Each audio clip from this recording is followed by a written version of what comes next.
আগে ভিডিওটা দেখেন, তারপর বলি বিষয়টা আসলে কি।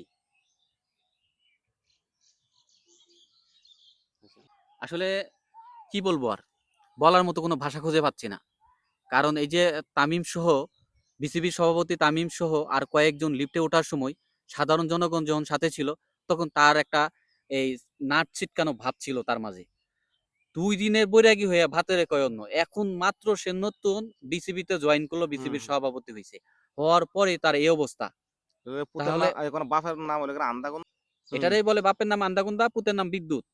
আর এই বিদ্যুতের অবস্থা এরকম। আরেকটা নিউজের মধ্যে দেখছি, ওরে এক সাংবাদিক প্রশ্ন করতেছে, আর সে হাত দিয়ে বলতেছে, হাত দিয়ে নিচে দিয়ে না করতেছে, মানে আমার প্রশ্ন কইরো না, আমারে তুমি বিপদে ফালাইও না, হুম হুম আমি হুম। তোমার আব্বা ডাকতাছি, ঠিক হ্যাঁ, আছে। এরকম এরকম এরকম হ্যাঁ, রাইট রাইট। সাংবাদিক রে নিচে দিয়া না করে আব্বা ডাহে, যে আব্বা যত লাগবো দিয়াম, কিন্তু প্রশ্ন কইরো না, আমার বিপদে ফালাইও প্রশ্ন না, করে কারণ বিপদ হ্যাঁ। আমি তো চাটতে চাটতে এই পর্যন্ত আইছি। হ্যাঁ। বহুত দিন যাবত আমি চাটতাছিলাম, চাটতে চাটতে আমার যখন চাটা শেষ, হ্যাঁ সম্পূর্ণ হয়ে গেছে আমার চাটা, তখন আমার এই পদটা দিছে।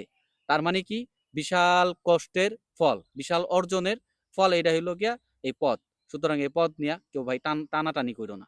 কিন্তু আমার মনে হয়, সে যদি তোমার এই সোশ্যাল মিডিয়ার, তার নিয়ে যে বিভিন্ন টিভি চ্যানেল গুলা, তারপর হইতাছে এই যে এই বিভিন্ন পত্রিকার যে নিউজ গুলা, এরা যে নিয়ে যে মানে ই করে, পোস্ট করে, এর নিয়ে যে নিউজ করে, এই নিউজ যদি তামিম ইকবাল দেখতো, নিউজের কমেন্ট গুলা যদি পড়তো, আমার মনে হয় পথ হয়ে দৌড় দিত, ঠিক। যদি তার লজ্জা থাকতো। রাইট রাইট রাইট, একদম ঠিক রাইট। আছে। একদম রাইট। আর তার লজ্জা নাই দেখাই সে বিসিবির তে গিয়ে অংশগ্রহণ করছে। হুম হুম হুম। আমি একটা কমেন্টের মধ্যে দেখলাম না যে তার পক্ষ নিয়ে কেউ কইতাছে। সবাই দেখি পা চাটা, অমুক তমুক। কেন রে ভাই, সে তো একজন ভালো লোক, আল্লাহর অলি। আল্লাহর ওলি, তারে নিঃসন্দেহে নিয়ে আল্লাহর তোরা ওলি, হ্যাঁ। তারে নিয়ে এরা এমন মন্তব্য করবো কি লেগে, আল্লাহর অলিরে নিয়ে। হ্যাঁ, তার মানে নিশ্চয়ই তার মাঝে ঘাবলা আছে। অবশ্যই ঠিক আছে, গাবলা না থাকলে মানুষের এই উপরে দিয়া ফিটফাট থাকলেই মানুষের ভালো বলা যাবে না, নিচে দিয়ে তো তার সদর ঘাট। এই ২ দিন হলো লোকটা ক্ষমতায় গেল, বিসিবির প্রধান হইলো। হুম, আর লিফটে ওঠার সময় একটা সাধারণ পাবলিক দেইখা সে বের করে দিল। বের করে দিল। কি একটা আশ্চর্য ব্যাপার! আমরা এইটা কোন দেশে বাস করি আমরা, হ্যাঁ? এটা মানুষ ক্ষমতা পাইলে মানুষ ক্ষমতা কতভাবে অপব্যবহার করে। এই অপব্যবহার এই করে। তামিম ইকবালের বড় প্রমাণ। হ্যাঁ, তামিম ইকবালটা দিয়া ভালো কিছু আশা করার কোনো প্রশ্নই ওঠে না। সে আ তো সে তো সে চাটতে, তো চাটতে যেহেতু এতটুকু উঠছে, চাটতে, চাটতেই আবার এটা তো নাইমা যাইবো সে তোমার দেখতে আমার যাবে। মুখের কথা না যে সে এই যে চাটা শুরু করছে, তো জনগণ বলে, কমেন্ট বক্সে তুমি দেখবা। আবার সে তো হ্যাঁ, যে চাটুকার, অমুক তমুক হ্যান ত্যান, আমি তো তারে চাটুকার বলতাছি না। না, না, না। আমার মানুষে বলার প্রশ্নই বলতাছে ওঠে না। ওইটা, হ্যাঁ, মানুষে বলতাছে নিউজে দেখলাম, ওইটাই বললাম।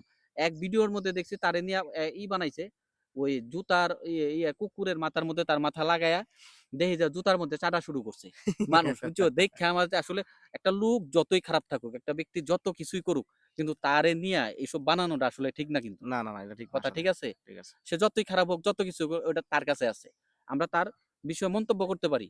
কিন্তু তারে অবশ্যই। নিয়ে যা খুশি তা ব্যঙ্গ করাটা, এটা তো আসলে এটা আমার মনে আসলে হয় আমার যুক্তিতে মনে হয় পড়ে না। যুক্তিসঙ্গত না।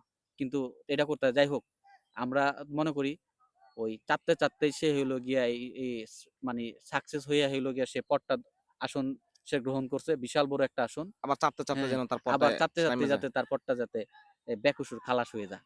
আপনারা কি বলেন? অবশ্যই হ্যাঁ, কমেন্ট বক্সে অবশ্যই। জানাবেন। ধন্যবাদ সবাইকে।